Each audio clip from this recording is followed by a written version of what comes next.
नमस्कार मंडळी. बघा, मी आज नाश्त्यासाठी रवा ढोकळा बनवला होता आणि खूप सुंदर झाला होता, टेस्टीही झाला होता. तर त्यासाठी मी घेतले एका वाटीचं माप. ते एक वाटी मी पूर्ण रवा घेतला आहे.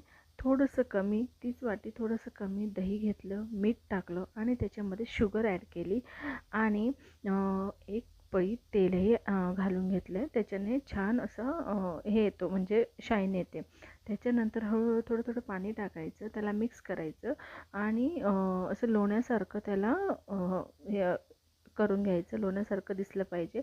त्याच्यानंतर फर्मेंटेशनसाठी, म्हणजे त्याच्यामध्ये असा पोकळपणा यावा, त्याच्यासाठी मी सोड्याच्या ऐवजी मी इनो टाकलेला आहे. तर मी इथे 1.5 पॅकेट इनो टाकला होता. तेव्हा ते जे डो आहे ते एकदम सॉफ्ट झालं होतं.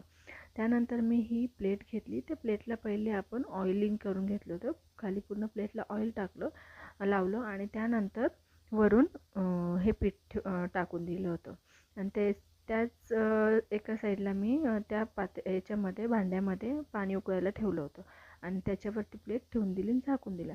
नंतर इथे मी तडक्यासाठी ही छोटीशी कढई ठेवली. त्याच्यात 2 पळ्या तेल टाकलं. नंतर मी त्याच्यात जिरं, मोहरी टाकली. नंतर मी हिरवी मिरची त्याच्यात घातली. लसूणही टाकतात कोणी कोणी, लसणाचीही टेस्ट छान येते, पण माझ्याकडे नव्हतं अवेलेबल म्हणून मी फक्त मिरची टाकली. त्यानंतर मीठ घातलं, थोडंसं हलवलं. त्याच्यानंतर कोथिंबीर घातली आणि नंतर बघितलं तर हे अगदी छान रेडी झालेलं होतं. नंतर ती प्लेट काढून घेतल्यानंतर मी त्याला जी फोडणी केलेली होती, तयार केलेली, ती फोडणी अशी सगळीकडे टाकून दिली आणि त्यानंतर मी त्याला पीसेसमध्ये कट केलं.